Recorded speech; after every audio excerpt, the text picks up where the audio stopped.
Shriman Saket Gokhale ji. Thank you very much, Mr. Vice Chairman. Sir, I can never forget the day of 11th July 2023. I was at that point living in Kolkata, having spent about 6 months in jail in a politically motivated case where I was imprisoned in Gujarat on the grand charge of money laundering 500 rupees. It had been 2 months, just 2 months since I had been released from jail. I was released in May, and this was about July.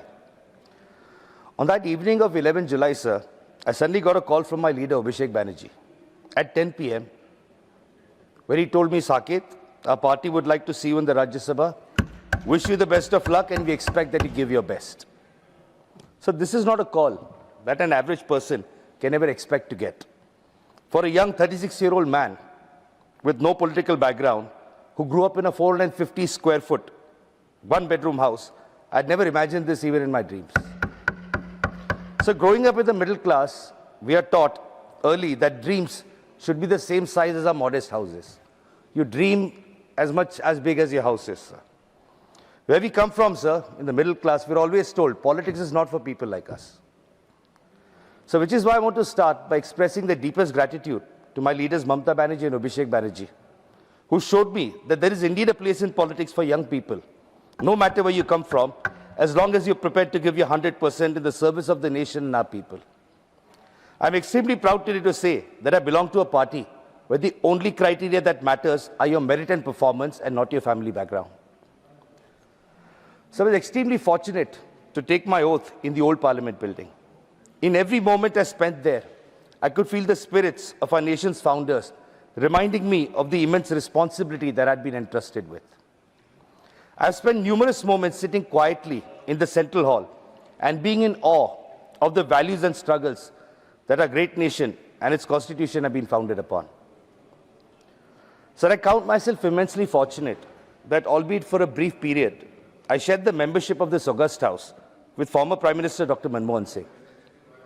As a journalist, I had a brief encounter with him in 2011 in Kuala Lumpur, where he made a passing remark saying, we need more Indians living abroad to come back to India and serve the nation. I never thought that Providence would work in such a mysterious way and give me the privilege 12 years later to work in the same room as him. Dr. Singh's life and his work will forever inspire generations of young Indians just like it did for me. So I've also had the immense pleasure of serving in this house with not one, but two Congress presidents, Srimati Sonia Gandhi ji and Honorable Mr. Kharge ji. So both these leaders have showered an immense amount of love and kindness upon me, and I'm very grateful for that. So there are several honorable members from whom I've learnt a great deal during my tenure in the House. I don't want to talk about myself, sir. For me, what is important is what have I learnt during my tenure here. So foremost, from my party leader, Derek O'Brien, I learned how to be an effective parliamentarian by watching his interventions that have always left a powerful mark in this House. He has been my mentor, who has taught me almost everything that I know today. I know about politics as well as about life because of his contribution in my life. One lifetime will not be enough to thank him, sir. So from my colleagues in the DMK, I learned the importance of cherishing my language and my heritage, sir. I've been fortunate enough to serve on a JPC also with Honorable Member Mr. P. Wilson, and I've drawn upon his immense legal wisdom. So when I first entered this house, I was a raw young man with very little knowledge of how to conduct myself in Parliament. I will forever be grateful to Srimati Jaya Bachchan ji, who very gently scolded me once and told me to focus on my strengths and make positive contributions. Today, sir, I only hope that I managed to make her proud.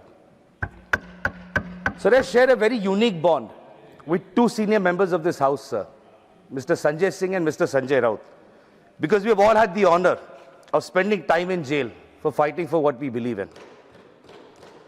Sanjay Singh and Sanjay Raut are probably two of the bravest men that I met in my life. From these two honorable colleagues, sir, I learned how to get rid of fear, to dust myself after a setback, and to keep fighting with all my might. So from my colleagues in the CPM, John Brittas, I learned how humor can be a powerful tool when combined with passion. Every day, I'm amazed at his ability to disarm his opponents with his wit and his banter.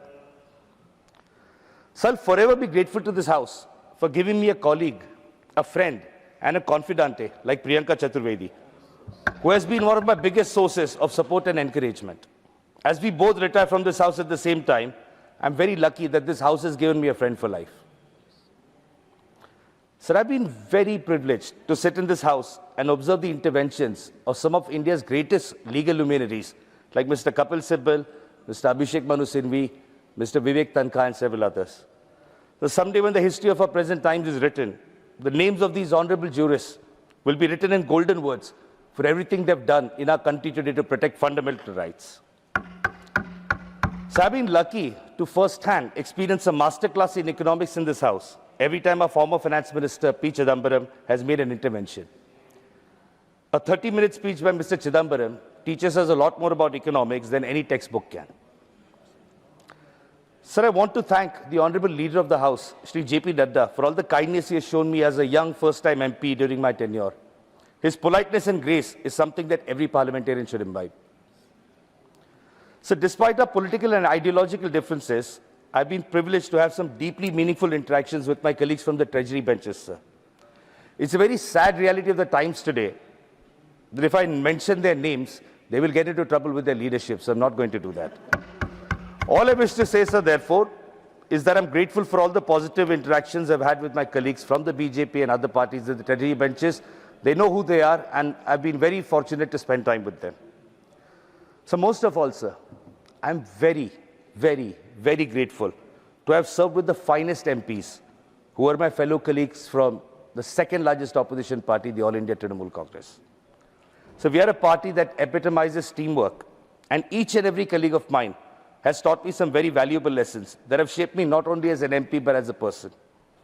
My colleagues in Trinamool have always supported me and have had my back. We're famous, sir, in this house. No matter how many Trinamool MPs are there, when one is speaking, everybody will sit together. That is the power of Team Trinamool, sir. There are no words that can do justice to the immense privilege I've had to serve with each and every member of Team AITC. Sir, I also wish to thank a former chairman, Jagdeep Dhankar, who I admit gave me numerous opportunities during supplementary questions. He also, outside in the lobby several times, encouraged me to ask sharp, pointed and meaningful questions, and that's when I started really participating in Question Hour. I also wish to thank our current chairman, sir, for the immense changes his guidance has brought to this house, where honorable members today get an adequate amount of time to make their interventions. The productivity of our house has sharply increased thanks to the way the current chairman conducts the proceedings. Sir, I do not have any words of wisdom today on how our parliament functions or should function, because much has been said about it over the years.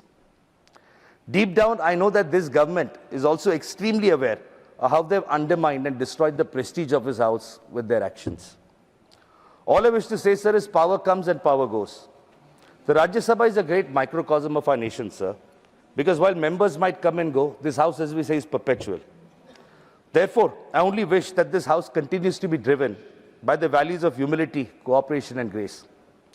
So in conclusion, I wish to profoundly thank the people of my state, West Bengal, for adopting this young guy from Maharashtra and sending him to the Rajya Sabha. I leave today only with the hope that I managed to live up to their expectations, and as well as those of the people of India. I will continue to serve our nation in every way possible, even outside this house, as a dedicated soldier of Trinamool Congress, and do everything to fight for the rights and justice of our people, sir. Thank you. Jai Hind, Jai Bangla. Thank you. Honorable